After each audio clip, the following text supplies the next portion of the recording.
অবশেষে আমরা চলে এসেছি 22শে জানুয়ারি 2024-এর দোরগোড়ায়। অবস্থান রাম জন্মভূমি অযোধ্যা, জেলা উত্তরপ্রদেশ, দেশ ভারত। আমরা প্রত্যেকে ভারতবাসী হিসাবে খুবই গর্বিত আজকের দিনে। বহু বিতর্কিত দিনগুলির অবসান ঘটিয়ে আজ আমরা চলে এসেছি সুদিনে। 22শে জানুয়ারি 2024 সোমবার শিশু রামলালার প্রাণ প্রতিষ্ঠা এবং রাম মন্দিরের শুভ উদ্বোধন। আমরা প্রত্যেকটি ভারতবাসী হিসাবে আমরা লক্ষ্য রাখব দূরদর্শনের দিকে বা যে কোনো প্রচার মাধ্যমের দিকে। আমার এই সম্পূর্ণ ভিডিওটি প্লিজ আপনারা একটু দেখবেন, খুবই ভালো লাগবে।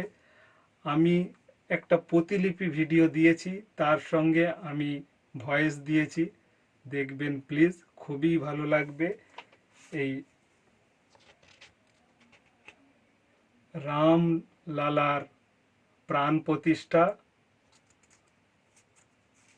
আর রাম মন্দিরের শুভ উদ্বোধনের ভিডিও রেখেছি। এটা প্লিজ আপনারা প্রত্যেকেই দেখবেন,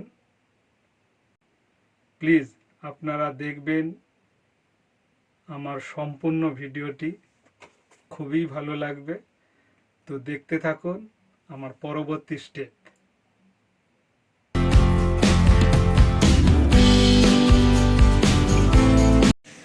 বহু চর্চিত বিষয়ের মধ্যে রাম মন্দির হলো একটি উল্লেখযোগ্য বিষয়। রাম মন্দির কোথায় অবস্থিত? রাম মন্দির অবস্থিত উত্তরপ্রদেশের অযোধ্যায়। রাম মন্দির হলো একটি হিন্দু মন্দির, যা রামায়ণ অনুযায়ী হিন্দু ধর্মের প্রধান দেবতা রামের জন্মস্থান ভারতের উত্তরপ্রদেশের অযোধ্যায় রাম জন্মভূমির স্থানে নির্মাণাধীন। মন্দির নির্মাণের তত্ত্বাবধান করেছে শ্রী রাম জন্মভূমি তীর্থক্ষেত্র। মন্দির চত্বরে দেবতা সূর্য, গণেশ, শিব, দুর্গা, বিষ্ণু ও ব্রহ্মা মন্দিরগুলো অন্তর্ভুক্ত থাকবে। পটভূমি: দেবতা বিষ্ণুর অবতার রাম ব্যাপকভাবে পূজিত হিন্দু দেবতা। প্রাচীন ভারতীয় মহাকাব্য রামায়ণ অনুযায়ী রাম অযোধ্যায় জন্মগ্রহণ করেন। ষোড়শ শতাব্দীতে মুঘলরা বাবরি মসজিদ নামক একটি মসজিদ নির্মাণ করে, যা রাম জন্মভূমির স্থান তথা রামের জন্মস্থান বলে মনে করা হয়। 1850-এর দশকে এটি নিয়ে একটি সহিংস বিরোধ দেখা দেয়। 1980-এর দশকে হিন্দু জাতীয়তাবাদী পরিবার সংঘ পরিবারের অন্তর্গত বিশ্ব হিন্দু পরিষদ হিন্দুদের জন্য জায়গাটি পুনরুদ্ধার করার জন্য এই স্থানে শিশু রামলালা নিবেদিত একটি মন্দিরের নির্মাণের জন্য একটি নতুন আন্দোলন শুরু করে। 1989 সালের নভেম্বরে ভিএইচপি বিতর্কিত মসজিদ সংলগ্ন জমিতে একটি মন্দিরের ভিত্তি স্থাপন করে। 6 ডিসেম্বর 1992-এ ভিএইচপি ও ভারতীয় জনতা পার্টি 1,50,000 স্বেচ্ছাসেবকদের সাথে যুক্ত স্থানে একটি সমাবেশের আয়োজন করে, যারা কর সেবক নামে পরিচিত। সমাবেশটি হিংসাত্মক হয়ে ওঠে ও জনতা নিরাপত্তা বাহিনীকে অভিভূত করে এবং মসজিদটি ভেঙে ফেলে।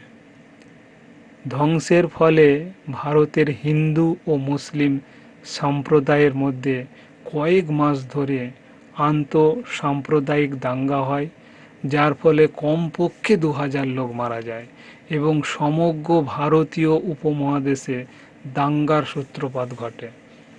মসজিদ ধ্বংসের একদিন পরে 7ই ডিসেম্বর 1992 সালে দ্য নিউ ইয়র্ক টাইমস প্রতিবেদনের দেয় যে পাকিস্তান জুড়ে 30টিরও বেশি হিন্দু মন্দিরে হামলা হয়, কিছুতে আগুন দেয়া ও একটি ভেঙে ফেলা হয়। পাকিস্তান সরকার একদিনের প্রতিবাদে স্কুল ও অফিস বন্ধ করে দিয়েছিল। বাংলাদেশের হিন্দু মন্দিরেও হামলা হয়। বাবরি মসজিদের প্রতিশোধের সময় এই হিন্দু মন্দিরগুলোর মধ্যে কিছু আংশিকভাবে ধ্বংস হয়ে যায়। 5ই জুলাই 2005 সালে ভারতের অযোধ্যায় ধ্বংসপ্রাপ্ত বাবরি মসজিদের স্থানে অস্থায়ী রাম মন্দিরে 5 জন সন্ত্রাসী হামলা চালায়। কেন্দ্রীয় রিজার্ভ পুলিশ বলের সাথে পরবর্তী বন্দুকযুদ্ধে 5 জনই গুলিবিদ্ধ হয়ে মারা যায়।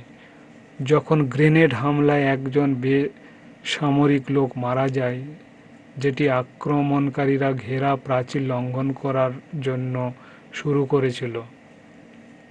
সিআরপিএফের 3 জনের হতাহতের জন্য দায়ী ছিল, যাদের মধ্যে 2 জন একাধিক গুলির আঘাতে গুরুতর আহত হয়। দেবতা বিষ্ণু অবতারের রামের শিশুরূপ রামলালা বিরাজমান মন্দিরের প্রধান দেবতা। রামলালার পোশাক সেলাই করেন দর্জি ভগবত প্রসাদ ও শঙ্করলাল। শঙ্করলাল রামের প্রতিমার 4র্থ প্রজন্মের দর্জি। রামলালা 1989 সাল থেকে বিতর্কিত স্থান নিয়ে আদালতের মামলায় একজন মামলাকারী ছিলেন। আইন দ্বারা তাকে বিচারবাদী ব্যক্তি হিসাবে বিবেচনা করা হয়েছিল। তার প্রতিনিধিত্ব করেছিলেন একজন ঊর্ধ্বতন ভিএইচপি নেতা তিলকীনাথ পান্ডে, যিনি রামলালার পরবর্তী মানববন্ধু হিসেবে বিবেচিত হন। মন্দির ট্রাস্টের মতে চূড়ান্ত নীল নকশায় মন্দির চত্বরে সূর্য, গণেশ, শিব, দুর্গা, বিষ্ণু ও ব্রহ্মাকে উৎসর্গ করা মন্দিরগুলো অন্তর্ভুক্ত রয়েছে। অর্থ সংগ্রহ: মন্দিরটা 55 থেকে 60 কোটি মানুষের কাছে পৌঁছানোর লক্ষ্যে একটি দেশব্যাপী গণযোগাযোগ ও অবদান প্রচার চালু করার সিদ্ধান্ত নিয়েছে। স্বেচ্ছায় দান 10 টাকা থেকে উচ্চতর গ্রহণ করা হবে। 15ই জানুয়ারি 2021 সালে ভারতের রাষ্ট্রপতি রামনাথ কোবিন্দ 5,01,000 অনুদান দিয়ে রাম মন্দির নির্মাণে প্রথম অবদান রাখেন। এরপর দেশব্যাপী বেশ কয়েকজন নেতা ও বিশিষ্ট ব্যক্তি অনুসরণ করেন। এপ্রিল 2021 নাগাদ প্রায় 5,000 কোটি সারা দেশ থেকে অনুদান হিসেবে সংগ্রহ করা হয়েছিল। প্রায় 1.50 লক্ষ বিশ্ব হিন্দু পরিষদ কর্মী সারা দেশ থেকে তহবিল সংগ্রহ করে। মন্দিরটা শুধুমাত্র হিন্দু ভক্তদের কাছ থেকে অনুদান পায়নি, বরং খ্রিস্টান ও মুসলিম সম্প্রদায়ের বেশ কয়েকটি সদস্যের কাছ থেকেও অনুদান পেয়েছিল। তো শুনলেন রাম মন্দির সম্পর্কে 2-1 কথা। যদি ভালো লাগে আমার ভিডিওটা, প্লিজ বন্ধুরা আপনারা একটু লাইক, কমেন্ট, শেয়ার করবেন। আর নতুন বন্ধুদের আমার চ্যানেলে ওয়েলকাম। আপনারা প্লিজ চ্যানেলটিকে সাবস্ক্রাইব করে একটু পাশে থাকবেন আমার। তো সবাইকে অসংখ্য ধন্যবাদ সম্পূর্ণ ভিডিওটি দেখার জন্যে। জয় রাম, রাম রাম।